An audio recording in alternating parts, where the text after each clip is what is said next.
नमस्कार. मी भाऊ तोरसेकर. तुम्ही बघत आहात प्रतिपक्ष. मित्रांनो, शीर्षक बघितल्यावर अनेक लोक बुचकळ्यात पडतील, डोकं फिरलंय का असं विचारतील. पण मी अलीकडल्या काळातल्या ज्या बातम्या बघतोय, वाचतोय, युट्यूबवर किंवा वेगवेगळ्या चॅनेलवर ऐकतोय, ते बघितल्यानंतर माझा असा समज झालाय की दोन ठाकरे बंधू एकत्र आल्यामुळे महाराष्ट्रातल्या सगळ्याच्या सगळ्या महापालिका ठाकरे ब्रँड आणि ठाकरे बंधू यांनी ऑलरेडी जिंकलेले आहे. आणि त्यामुळे कुठल्याही महापालिकेमध्ये एक दोन चार नगरसेवक जिंकून आणण्या इतकी सुद्धा जागा किंवा स्पेस भाजपसाठी एकनाथ शिंदे किंवा अजितदादा यांच्यासाठी उरलेला नाही. कदाचित तो काँग्रेस आणि शरद पवार गटाच्या राष्ट्रवादी पक्षासाठी सुद्धा उरलेला नाही. महाराष्ट्रातल्या सगळ्याच्या सगळ्या 25-27 महापालिका, नगरपालिका, जिल्हा परिषदा या ठाकरे बंधू एकत्र आले की ठाकरे ब्रँडच्या पारड्यात पडणार आहे. त्यामुळे बाकीच्यांनी आणि प्रामुख्याने भाजप आणि एकनाथ शिंदे यांनी तर निवडणुका लढवाव्यात, पण प्रत्येक वॉर्डामध्ये आपलं डिपॉझिट जाऊ नये यासाठी निवडणुका लढवाव्यात, याच निष्कर्षाप्रत यावं लागतं. जर ज्या बातम्या चालल्या, जे डिस्कशन चाललंय, जे डिबेट चालले, जे नॅरेटिव्ह पुढे गेले जात आहेत, ते बघितल्यानंतर याच निष्कर्षाप्रत यायला लागतं की ठाकरे बंधू ऑलरेडी जिंकलेले. आणि महाराष्ट्रातली सामान्य जनता, प्रामुख्याने जिथे जिथे निवडणुका होणार आहेत स्थानिक संस्थांच्या, त्या ठिकाणचा मतदार हा इतका उतावळा झालेला आहे की कधी एकदा ठाकरे बंधूंना आम्ही महाराष्ट्राच्या सगळ्याच्या सगळ्या स्थानिक स्वराज्य संस्थांमध्ये सत्तेत आणून बसवतो, यासाठी सगळाच्या सगळा महाराष्ट्र उतावळा झालेला आहे. म्हणजे कुठे पूर आलेत, कुठे भयंकर शेती वाहून गेलेली आहे, शेतकरी हवालदिल झालेला आहे. पण हवालदिल झालाय शेतकरी, शेती बुडाली आहे याचं पण दुःख नाही. इतकं सगळेच्या सगळे महाराष्ट्रातले लोक ठाकरे बंधू हे दसऱ्याच्या निमित्ताने एकत्र येतात की नाही, युती करतात की नाही, एकमेकांना वाटून जागा वाटून घेतात की नाही, यासाठी अख्खा महाराष्ट्र हळवा झालेला आहे, असं एकूण बातम्यांचा सूर आहे. आणि अर्थातच हा सूर अळवणारे जे आहेत ते गेल्या अनेक वर्षापासून आपापले राजकीय अंदाज व्यक्त करून प्रत्येक वेळेला संपूर्णपणे तोंडघशी पडलेले आहेत. आणि अलीकडेच झालेली विधानसभा निवडणूक आहे त्याचं उदाहरण आहे. वर्षभरापूर्वी सगळेच्या सगळे सफाछाट. म्हणजे या लोकांना महाविकास आघाडीमध्ये धड जागा वाटप सुद्धा होऊ शकत नव्हतं. आणि निवडणुकीपूर्वी आपल्यालाच मुख्यमंत्री पदाचा चेहरा म्हणून जाहीर करावं यासाठी उद्धव ठाकरे हट्ट धरून बसले होते. अगदी दिल्लीला 10 जनपथवर जाऊन आले, तरीही महाविकास आघाडी ही प्रचंड बहुमताने जिंकणार याची निर्विवाद खात्री होती. आणि तशा आजही त्यांचे व्हिडिओ काढून बघा तुम्ही युट्यूबवर, ही फार सुंदर सोय आहे. युट्यूब हा ही काय सोशल मीडिया आहे, सोय आहे, त्यामध्ये एक गोष्ट छान आहे की आज जे छाती ठोकपणे ठाकरे बंधू एकत्र आल्यानंतर किंवा महाविकास आघाडी ही काय करणार आहे वगैरे याविषयी आज जितके छाती ठोकून बोलत आहेत, तशीच ही मंडळी वर्षभरापूर्वी विधानसभा निवडणुकीच्या वेळेला बोलत होती. त्यांचे व्हिडिओ उपलब्ध आहेत, ते बघा. ते बघितले की तुम्हाला कळेल की यांचा अंदाज हा 100% चुकीचा असतो. 100% चुकीचा असतो. किंबहुना जो अंदाज मांडायचा आहे, जे विवेचन मांडायचंय, ते धादांत खोटं असलं पाहिजे याची आधी कसोटी लावून बघतात आणि मगच ते बोलतात की काय, असं वाटतं. तुम्हाला आठवत असेल, अगदी आत्ता आत्ताची गोष्ट आहे की राज ठाकरेंच्या घरी शिवतीर्थावर उद्धव ठाकरे जाऊन पोहोचले आणि तिथे गेल्यानंतर ते 3 तास बंद खोली आड आपल्या चुलत भावाशी वार्तालाप करत होते. त्यांचे नेते, यांचे नेते, असा जो काही वार्तालाप झाला, गप्पा टप्पा झाल्या, त्यानंतर आता बाहेर पडल्यावर उद्धव ठाकरे आणि राज ठाकरे किंवा त्यांचे प्रवक्ते मनसे आणि शिवसेनेची युती झाली असं जाहीर करणार, इथपर्यंत बातम्या रंगवल्या गेल्या होत्या. आणि त्याला आता जवळजवळ 2 आठवडे 3 आठवडे उलटून गेलेले. आणि म्हणून मी तेव्हा एक व्हिडिओ केला होता. आज दसऱ्याच्या 2 दिवस आधी मी हा व्हिडिओ बनवतोय. पण अजूनही राज ठाकरे मनसेचे संस्थापक अध्यक्ष हे शिवसेनेच्या दसरा मेळाव्याला उपस्थिती लावणार अशी कुठलीही बातमी आलेली नाही. दरम्यान या बैठकीसाठी किंवा सॉरी मेळाव्यासाठी जबरदस्त तयारी उद्धव ठाकरे गटाकडून चालू आहे. त्यासाठी लोकांना आमंत्रित करायचं म्हणून 2 टीझर येऊन गेले. पण त्या दोनही टीझर मध्ये राज ठाकरे सुद्धा दसरा मेळाव्यात एक वक्ते असतील, पाहुणे वक्ते असतील असा उल्लेख नाहीये. मग हे हुरळून गेलेले लोक जे आहेत हे पार निवडणुकीचा निकाल लावण्यापर्यंत का जाऊन पोहोचतात हे मला न उलगडलेलं रहस्य आहे. जर दोन भाऊ एकत्र येऊन निवडणुका लढवतील ही घोषणा करण्यासाठी 2 महिन्यापेक्षा अधिक काळ जाऊ नये, त्याविषयी एकही पाऊल टाकलं जात नाही, तर मग ते दोन एकत्र येऊन ठाकरे ब्रँड म्हणून मत पडून ते कशा जागा जिंकणार इथपर्यंतची झेप घेणारे जे पत्रकार आहेत, विश्लेषक आहेत, त्यांचं मला म्हणून कौतुक वाटतं. यांचे अंदाज कशाच्या आधारावर आहेत? कशाच्या आधारावर आहेत? हा एक असतं, असे ओपिनियन पोल वगैरे करणारे असतात, राजकारणाचं विश्लेषण करणारे असतात. ते नेहमी आधीच्या निवडणुकीचा आधार घेतात. आधीच्या निवडणुकांमध्ये कुठच्या पक्षाला किती मतं मिळाली होती, कुठच्या जागा जिंकल्या होत्या, कुठल्या मतदारसंघामध्ये कुठल्या पक्षाचं वर्चस्व होतं, दुसऱ्या किंवा तिसऱ्या नंबरवर असलेला कुठला पक्षाचा कुठला उमेदवार होता, याचा आधार घेऊन एक सर्वे केले जातात. आणि मग सर्वेचे आकडे आल्यानंतर जुन्या आकड्याशी ताडून बघून त्यात ही जागा याला मिळेल, ती जागा त्याला मिळेल, असं सगळं केलं जातं. पण दोन ठाकरे बंधू एकत्र आल्यानंतर त्यांना कुठची मतं मिळू शकतात याचा कुठलाही अंदाज बांधता येत नाही. मी तुम्हाला एक मुद्दाम उदाहरण देतो की 1999 साली ज्या वेळेला विधानसभा बरखास्त करून विधानसभेची मध्यावधी निवडणूक घेतली होती लोकसभेबरोबर, त्या लोकसभा आणि विधानसभा निवडणुकीसाठी मतदार एकदाच मतदान केंद्रात गेला. त्याने आधी लोकसभेसाठी मतदान केलं, मग 1 मिनिटांनी परत एकदा त्या रजिस्टरवर सही केली आणि दुसऱ्यांदा विधानसभेसाठी मतदान केलं. या 1 मिनिटाच्या फरकाने 8% मतं बदलली. कशी बदलली? तर लोकसभेला शिवसेना भाजप युती म्हणून त्यांना जी मतं मिळाली होती त्यापेक्षा विधानसभेला शिवसेना भाजप युतीला मिळालेल्या मतांच्या टक्केवारीमध्ये 8% फरक आहे. 8%. म्हणजे हे 8% मतदार असे होते की ज्यांनी लोकसभेमध्ये म्हणजे लोकसभा निवडणुकीसाठी 1 मिनिटापूर्वी महायुतीला किंवा युतीला मतदान केलं होतं. पण 1 मिनिटानंतर विधानसभा निवडणुकीसाठी मतदान करताना त्यांनी युतीला मतदान केलं नाही. आहे की नाही गंमत? 1 मिनिटाचा फरक आहे. तोच मतदार मतदान केंद्रात गेला, लोकसभेला मतदान केलं, विधानसभेला केलं. 1 मिनिटाचा 1.5 मिनिटाचा फरक आहे. मग का? तर लोकसभा आपण कशासाठी निवडतोय, विधानसभा आपण कशासाठी निवडतोय, हा फरक असतो.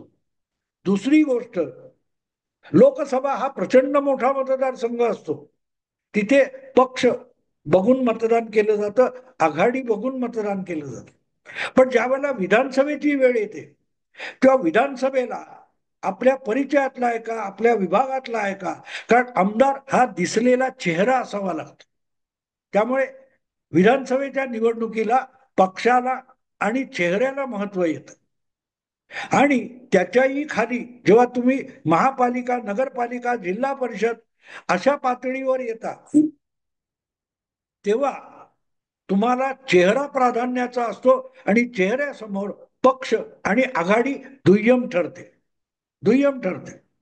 आता लोकसभेला ज्या मतदारांनी, मुस्लिम मतदारांनी प्रामुख्याने उद्धव ठाकरे यांना सुद्धा मतं दिली होती, त्यांनी विधानसभेच्या निवडणुकीला उबाठा शिवसेनेला मतं दिली असं नाहीये. जिथे त्यांचा मुस्लिम उमेदवार निवडून येऊ शकतो अशा ठिकाणी त्यांनी उबाठा शिवसेनेकडे, काँग्रेसकडे पाठ फिरवली. धुळे लोकसभा मतदारसंघामध्ये 6 विधानसभा आहेत. 5 विधानसभेच्या क्षेत्रामध्ये लोकसभेला भाजपचे उमेदवार आघाडीवर होते, पण मालेगाव ह्या एका मतदारसंघामध्ये तो सगळा लीड पार करून इतकी एक गठ्ठा मत मुस्लिम काँग्रेसला मिळाली की 5 विधानसभेत भाजपला असलेला लीड वाईपआउट झाला. वाईपआउट झाला. पण विधानसभेला त्या 5ही ठिकाणी भाजप आणि शिवसेनेचे उमेदवार निवडून आले आणि मालेगाव मधून सुद्धा काँग्रेसचा उमेदवार निवडून आला नाही. तो MIM की समाजवादी पक्ष यापैकी कोणाचा तरी मुस्लिम उमेदवार निवडून आला. हा फरक असतो मित्र, हा फरक असतो. आणि त्यामुळे आज घडीला जर एकनाथ शिंदे यांच्याकडे मुंबईतले जर 45 नगरसेवक उद्धव ठाकरेंना सोडून एकनाथ शिंदेकडे आले असतील तर ते चेहरे त्या त्या वॉर्डामध्ये महत्वाचे ठरतात. महत्वाचे ठरतात. अधिक शिवसेना धनुष्यबाण चिन्ह आहेच, अधिक भाजपचा पाठिंबा आहेच. आपोआप त्या एकनाथ शिंदेकडे आलेल्या 45 नगरसेवक उमेदवारांचं वजन आगामी महापालिका निवडणुकीत वाढतं. तसंच भाजपचं वाढतं. उद्धव ठाकरेंकडे आहेत त्यांचंही उरलेले जे काय त्यांच्याकडे 50-55 नगरसेवक शिल्लक असतील माजी, त्यांचंही त्या त्या वॉर्डामध्ये वजन वाढतं. तिथे जर काँग्रेसची साथ मिळाली, तिथे जर मुस्लिम मतं जी तुरळक असतील ती उद्धव ठाकरेंकडे आली तर त्या 50-55 जागा उद्धव ठाकरे यांच्यासाठी सोप्या ठरतात. ठाकरे बंधू एकत्र आले म्हणून 1-2% मतांचा फरक पडू शकतो. त्या दोघांच्या मतांची बेरीज केली तर मला वाटते 30% जाईल मुंबईमध्ये, 30-32% जाईल. पण एकट्या भाजपची विधानसभा किंवा आधीच्या निवडणुकांची टक्केवारी बघितली तर 30-30% पुढे आहे. मला वाटते एकनाथ शिंदे यांची मुंबईतली त्यांच्या उमेदवारांना पडलेली मतं याची बेरीज केली तर दोघांची म्हणजे एकनाथ शिंदे आणि भाजप यांची बेरीज केली तर ती 42% वगैरे काहीतरी होते. त्यासमोर 2 ठाकरे बंधू एकत्र आले तरी 2-3% मराठी माणसांनी झुकाव दिला तरी 40% पोहोचणं अवघड आहे. आणि म्हणून हे जे गणित मांडतो त्याचा अभ्यास करतो त्यामध्ये अनेक धागेदोरे असतात, गुंतागुंत असते. ती विचारात न घेता मतदार आणि उद्धव ठाकरे किंवा ठाकरे प्रेमी यापेक्षा असलं विश्लेषण करणारे जे आहेत ते अधिक भावनेच्या आहारी जातात. भाजप पडताना दिसतोय का, एकनाथ शिंदेचं नाक कापेल का, अशा विचाराने पछाडलेले जे विश्लेषक असतात त्यांना मग 2 ठाकरे बंधू एकत्र येणार, चमत्कार, अशी मानसिकता होते. आणि ती मानसिकता एकदा झाली की मग त्यांना बुडत्याला काडीचा आधार म्हणतात तसं कुठल्याही गोष्टींनी ठाकरे बंधूंचं, ठाकरे ब्रँडचं वजन वाढलेलं दिसतं आणि त्यामुळे ते महापालिका कशी जिंकणार हा निष्कर्ष आधी काढून मग त्याच्यावर बाकीची माहिती घातली जाते आणि तिथे सगळी गफलत होते. ती विधानसभेला झाली, ती यापूर्वी अनेकदा झालेली आहे, वेगवेगळ्या बाबतीत झालेली. राहुल गांधींच्या पदयात्रेने चमत्कार केला. नो. लोकसभा निवडणुकीत संघाचे, RSSचे अनेक स्वयंसेवक नाराज होते. त्यांनी थोडं अंग आखडतं घेतलं आणि भाजपला फटका बसला. 0.3% मतं कमी पडली. आज ते सगळे ऍक्टिव्ह आहेत. किंवा विधानसभेच्या निकालाला महत्व तेवढ्यासाठी आहे की लोकसभेतला जो दणका भाजपला बसला त्यामुळे सर्वाधिक विचलित झालेला हिंदू मतदार आणि आर एस एसचे स्वयंसेवक कार्यकर्ते यांनी प्रत्येक निवडणूक अटीतटीची करायचं ठरवलंय आणि ते जर हरियाणात होत असेल, दिल्लीत होत असेल तर मुंबईत सुद्धा झाल्याशिवाय राहणार नाही. त्यामुळे ठाकरे ब्रँड, ठाकरे बंधू एकत्र येणार असं जे विचार करतात त्यांनी तुमच्यासाठी पत्रकार परिषद कधीही न घेणाऱ्या आर एस एसचं संघाचं मुंबईत काय चाललंय याची थोडी चाचपणी करावी. मग त्यांना कळेल की आपण जे हवेतले बुडबुडे काढतोय ते जमिनीला लागतील किंवा कशाचाही स्पर्श झाला की टपकन फुटणार आहे, टपकन फुटणार आहे. अदरवाईज हे असलं विश्लेषण करणारे जे आहेत त्यांच्या विश्लेषणावर, बातम्यांवर विश्वास ठेवायचा. तो ऑलरेडी मतदान बाकी आहे, निवडणुकीचं वेळापत्रक यायचं बाकी आहे, मतमोजणी बाकी आहे, पण ठाकरे ब्रँडने सगळ्याच्या सगळ्या महापालिका, सगळ्याच्या सगळ्या नगरपालिका ऑलरेडी जिंकलेले. आणि तसं एकदा आपण ते समजलं किंवा त्यालाच खरं समजलं तर मग भाजपसाठी, एकनाथ शिंदे यांच्यासाठी किंवा अजितदादांसाठी किंवा शरद पवारांसाठी आणि काँग्रेस पक्षासाठी म्हणजे ठाकरे ब्रँड सोडला तर उरलेल्या कोणासाठीही महाराष्ट्रातल्या कुठल्याही स्थानिक स्वराज्य संस्थांच्या निवडणुकांमध्ये लढायला जागाच शिल्लक नाही. मग जिंकणार कुठून? आणि म्हणून मी या बातम्या वाचून एक निष्कर्ष काढला की त्या बातम्या खऱ्या ठरणार असतील तर भाजपने किंवा बिगर उभाटा मनसे पक्षांनी एकाच गोष्टीची तयारी करावी. त्यांनी आपण जितक्या जागा लढू त्यात जास्तीत जास्त जागी आपलं कमीत कमी डिपॉझिट जाऊ नये. निवडून कोणी आला नाही, एकही नगरसेवक निवडून आला नाही तरी फरक पडत नाही, पण कमीत कमी डिपॉझिट जप्त व्हावी यासाठी भाजपने प्रयत्न करावा अशी एकूण परिस्थिती आहे. आहे की नाही हे प्रत्येक ऐकणाऱ्यांनी आपापलं ठरवायचं. मी कशाला सांगू. पण ज्या बातम्या आहेत त्या बातम्या विश्वासार्ह असतील तरचा हा परिणाम असू शकतो. पण तो आहे का? प्रत्येकाने तुमच्या विभागामध्ये, एरियामध्ये काय परिस्थिती आहे बघा, लोकांशी बोला, तुमचं तुम्हाला कळेल. ते मी सांगायची गरज नाही. ही जराशी शक्यता असती तरी विधानसभेच्या निवडणुकांमध्ये महाविकास आघाडीचा धुव्वा उडाला नसता. देवेंद्र फडणवीस वारंवार लोकसभेनंतर सांगत होते 2 लाख मतांचा, 0.3% मतांचा फरक आहे, 2-3% मतं आम्ही वाढवली तर आम्ही सगळे निकाल लोकसभेचे उलथापालथ करून टाकू. पण असली विश्लेषण करणारे, असले अंदाज बांधणारे देवेंद्र फडणवीसांना हलक्यात घेत होते. आणि तिथेच देवेंद्र फडणवीस किंवा भाजप आणि आर एस एस भारी पडले. कारण आर एस एसने किंवा भाजपने फक्त जागा वाटप करून एकनाथ शिंदे आणि अजितदादा यांना वाऱ्यावर सोडले नाहीत. लढवा आपले आपल्याने पडा. नो, भाजपने जितकी मेहनत आपले अधिकृत उमेदवार जिंकून आणण्यासाठी मेहनत घेतली तेवढीच मेहनत भाजपने आणि आर एस एसने एकनाथ शिंदे आणि अजितदादा यांच्या पक्षाच्या जागा वाटप झालेल्या उमेदवारांसाठी सुद्धा तेवढी मेहनत घेतली. म्हणून त्यांचे 41 आणि 57 आमदार निवडून आले.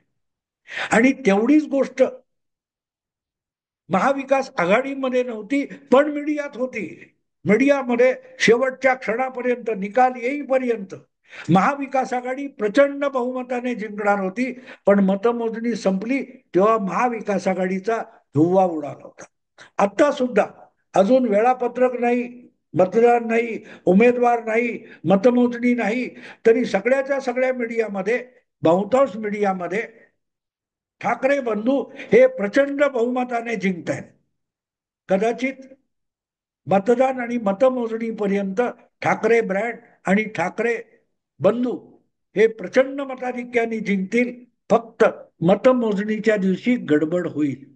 असो मित्रांनो, आत्ता मी इथेच थांबतो. आवडलं लाईक करा, शेअर करा आणि प्रतिपक्षाला सबस्क्राईब करा. नमस्कार.